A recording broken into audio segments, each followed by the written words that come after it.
Erased Destiny 2, The Knower. Chapter 1, An Evil Mother-in-Law. A stately carriage harnessed to 4 black horses pulled up in front of Merigold's house.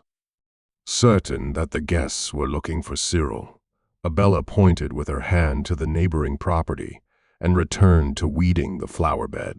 Since Merigold and Rose spent their days earning money, most of the household chores fell on their mother. Suddenly, the younger of the daughters had become as mysterious and low-key as Merigold, spending time at home instead of wandering around with her friends. Whenever Abella asked Rose about the change in behavior, the latter dismissed her by saying that she needed money to pursue her dreams. What the girl dreamed of, no one knew. Excuse me, does Merigold live here? Yes. But she works in Sintra, rarely visits us, so I'm afraid you won't be able to meet her here. No worries, I am sure she would come. We arrived too early. We made an appointment for 2 o'clock and that's still more than 2 hours away. Good morning. In 10 minutes I will be ready. Merigold came out of the forest. She entered the house, wordlessly passing her mother. The woman looked for a moment at the tall, slender man with blonde hair and an elegantly trimmed beard, and then at his daughter. She already knew. Will you have a drink? How about having dinner with us? A cup of tea won't go amiss. Wait. Let me help you. Uriel took out a bow from the carriage and a flask of oil. In her purse, she had an amulet depicting a Pegasus. They left the other souvenirs in a bag resting on the floor of the carriage.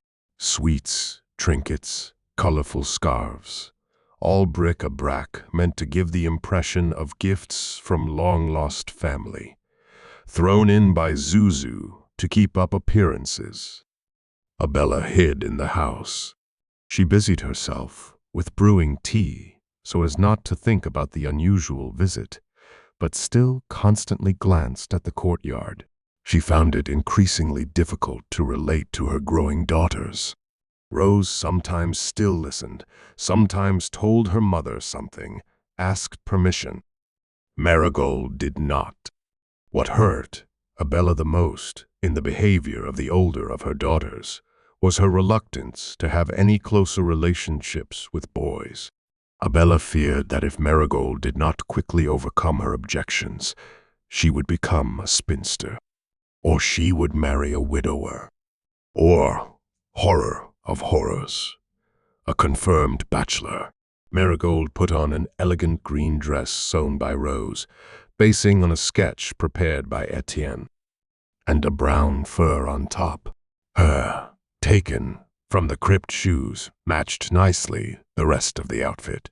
We were visited by your relative. She didn't introduce herself, but she lives in the Crystal Palace. Yes? Why did she come to you? Why not to me? Anxiety squeezed Etienne's throat. They were looking for her. Didn't she erase the seeker's memory well enough? She dyed her eyes gold and looked around. She asked about the scouts, the latest investigation. She wanted to visit you by the way, but due to lack of time she gave up. She hoped you were living in Sintra. She said that they are waiting for you at the palace, and she left gifts for you. Listening to the conversation, Abella had the impression that either the mayor was mistaking Merigold for someone else, or the girl was pretending to be someone she wasn't. No one from their family lived in the Crystal Palace. Certainly no one from there would bother bringing a poor teenager gifts. After seeing the bow, Etien understood that whoever visited Yume knew that Merigold was Etien. Whoever she was, she certainly knew teleportation and perhaps tracking. Suddenly, wolves' roam came dangerously close to Sintra, as if the fence separating Rygland's house was touching the city walls. Grateful to her own precaution and anti-teleportation barrier, Etien once again looked around. The mysterious visitors could follow Uriel's footsteps, right into Merigold's house. The mind magic detected no one out of the ordinary in the area, as did the golden eyes. The girl was somewhat relieved, although she did not allow herself to lower her magical guard. Bath oil. It will come in handy when you buy a bathtub. You. Behave yourself. Etien responded with her usual everyday smile of an amused ruler. However, the teenager's mockery combined with a belief in her own superiority suited her far less than the silver-robed woman. I want to express my deepest gratitude for taking care of you and solving that troublesome matter. We are in your debt. I also apologize for my earlier words. You were right. Sometimes one must reach for extraordinary precautions. Uriel presented Merigold with a gift of porcelain painted with exotic birds. The girl bent under the weight of the crockery, so she summoned 2 demons. The words, "Collect the scrap," came to her mind, but she did not utter them. She saw a procession of elegantly dressed men laden with gifts for the winners of the tournament. In particular, for the Lady of the Crystal Palace. Thank you very much. It will certainly come in handy. Abella stood on the doorstep of the house with mugs of tea on a tray because cups were never in their house. She hesitated to disturb her guest's conversation. Through the open doorway, the cool, early winter air flowed into the cottage. The temperature was hovering near 0, and keeping guests outside seemed improper. Meanwhile, Merigold didn't feel like inviting anyone's side. It so happens that soon our oldest Noah will take a well-deserved retirement. I would like to offer you her position. Merigold looked at Umi and then at Abella, whose tray had fallen out of her hands. Wooden mugs rolled around the courtyard. The hot tea evaporated on contact with the frozen ground, only to turn into brown mud after a while. I'm sure you are a perfect candidate for this job. And in your free time you could continue to teach our dear you. Thanks to you she passed all her midterm exams and even earned few gold stars. I am glad to hear that. Magic of Earth is her greatest talent, but she can master fire and water as well. I am sure she will make a splendid mage someday. Abella picked up the mugs with all her speed and disappeared inside the house. She looked through the window at her daughter, standing straight, talking to the mayor as if she had been attending the city parties since she was a child, and at Uriel himself, somewhat abashed by the presence of the 15-year-old. Abella had no idea what Merigold had achieved, what she had accomplished in Sintra, but she couldn't think of any circumstances that would justify appointing a child as a knower.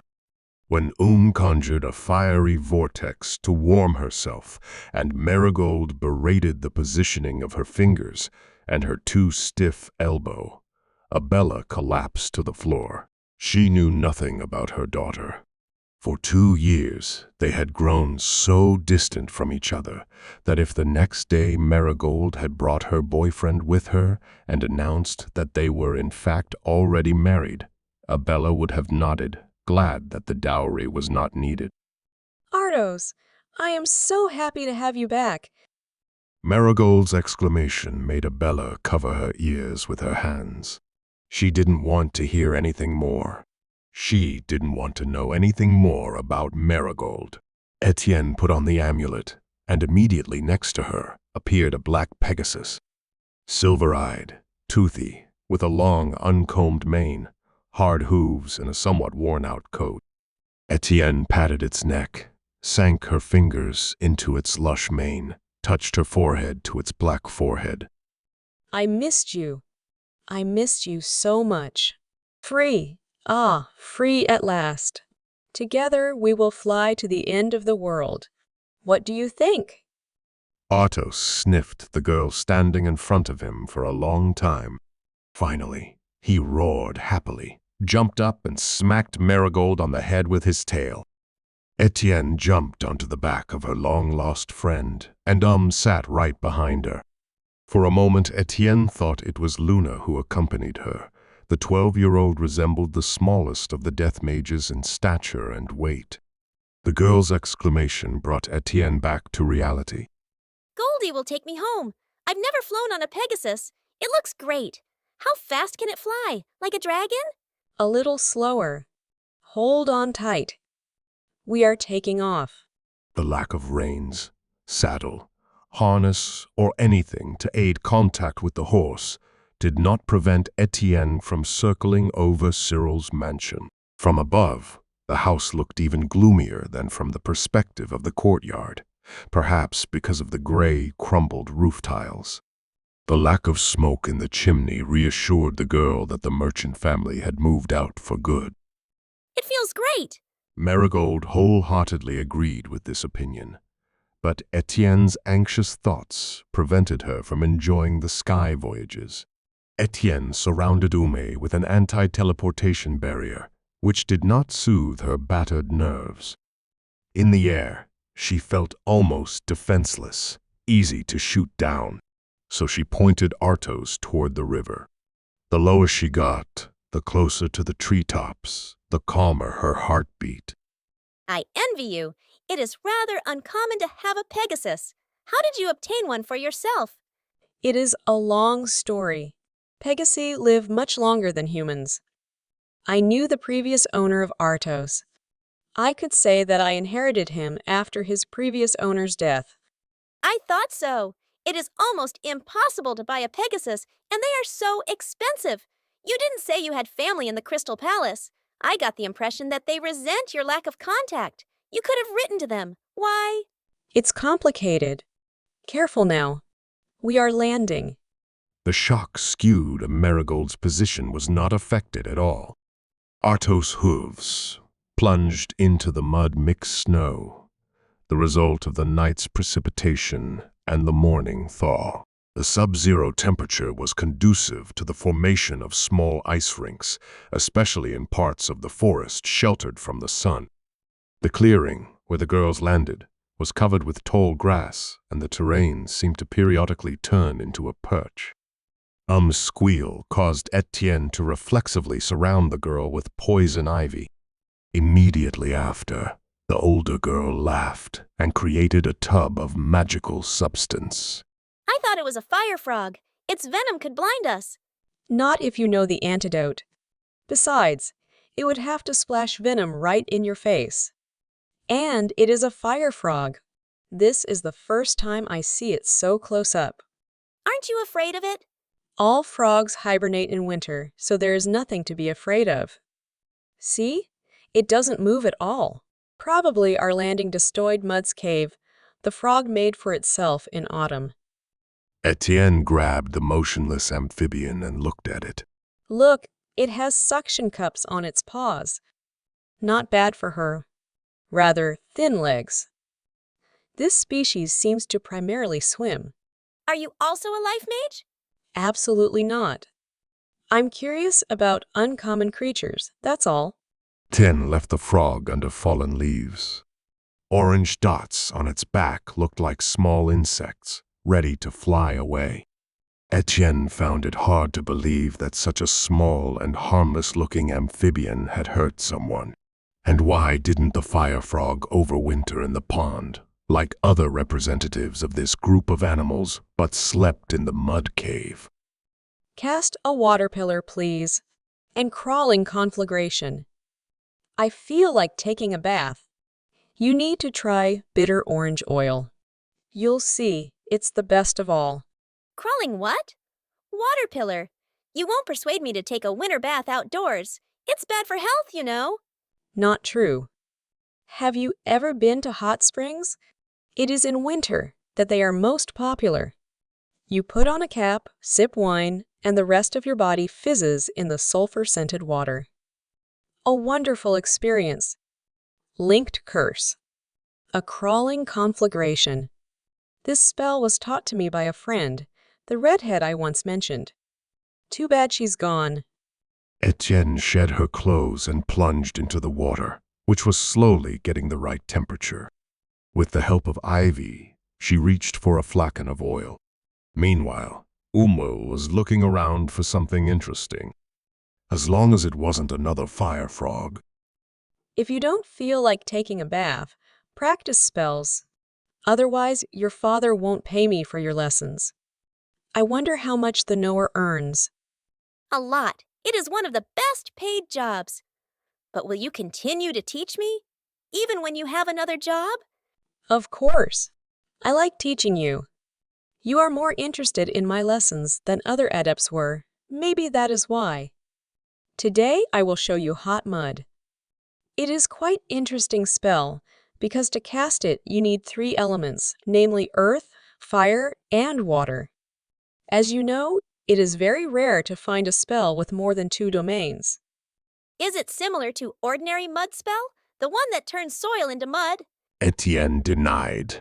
Mud spell required some kind of dust, like soil or sand, to work. Hot mud created everything from pure energy. Etien casted the spell and watched nearby stones disappearing in bubbling goo. Hot mud creates something in shape of swamps, but filled with hot substance. It will not only slow down your enemies or even immobilize them, it will burn them as well. Did you notice how fast the goo appeared? It is a very useful spell. If someone chases you, for example, please practice it while I am soaking in hot water. It is so pleasant. Are you sure you don't want to join me?